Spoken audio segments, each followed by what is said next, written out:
ভবানীপ্রসাদ মজুমদারের জন্ম ১৯৫০ সালের ৯ এপ্রিল। ৭ই ফেব্রুয়ারি আজকের দিনে ২০২৪ সালে তিনি তারাদের দেশে চলে যান। তার প্রকাশিত ছড়ার সংখ্যা ২০,০০০-এরও বেশি। আছে আরও অসংখ্য লেখনী। সন্দেশ পত্রিকার তরফ থেকে সুকুমার রায় পদক পান তিনি সত্যজিৎ রায়ের কাছ থেকে। এছাড়াও ১০০টিরও বেশি পুরস্কারে পুরস্কৃত হয়েছিলেন তিনি। আজ তার মৃত্যুদিনে আমার অন্তরে শ্রদ্ধা জানিয়ে তাঁর একটি কবিতার মাধ্যমে আমার শ্রদ্ধা নিবেদন করছি।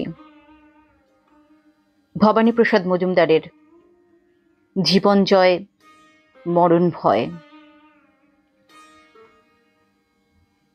একদিন সূর্যের ভোর, একদিন স্বপ্নের ভোর, একদিন সত্যের ভোর আসবে, এই মনে আছে বিশ্বাস, আমরা করি বিশ্বাস, সত্যের ভোর আসবে একদিন। ডাস্টবিনে কেউ ফেলে দিয়ে গেল এঁটো কাটা শাল পাতা, মাংসের হাড়, আধ খাওয়া লুচি, চিবোনো মাছের মাথা। নিমেষে লাফিয়ে পড়ল ৫টা মানুষ, ৭টা কুকুর। পাশ দিয়ে হাঁটে বিশাল মিছিল, সজ্জিত খোকা কুকুর। হাতে ফেস্টুন, কণ্ঠ তাদের বলিষ্ঠ ভয়হীন। আমরা করব জয়, আমরা করব জয়, আমরা করব জয় একদিন।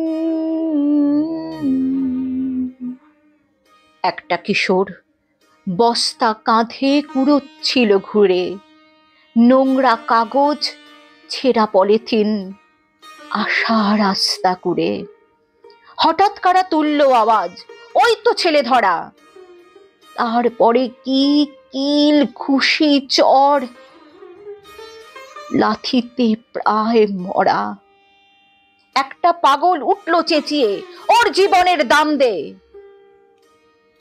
We shall overcome, we shall overcome, we shall overcome someday. এ হাতে রক্ত গোলাপ গুচ্ছ, ও হাতে রজনীগন্ধা। সিগনালে গাড়ি থামলেই ছুটে যেত হেসে মধুছন্দা। ফুল নেবে বাবু, মালা নেবে মাগো, দাঁড়াতো দুহাত মেলে। একদিন এক আধুনিকা লেডি দিলে তারে ঠেলে ফেলে। গেল গেল গেল উঠলো আওয়াজ, থেতো মাংসের তাল। রজনীগন্ধা গোলাপ বালিকা, পিষে মিশে লালে লাল। हम होंगे कामयाब, हम होंगे कामयाब, हम होंगे कामयाब एक दिन। हो मन में है विश्वास, पूरा है विश्वास, हम होंगे कामयाब एक दिन।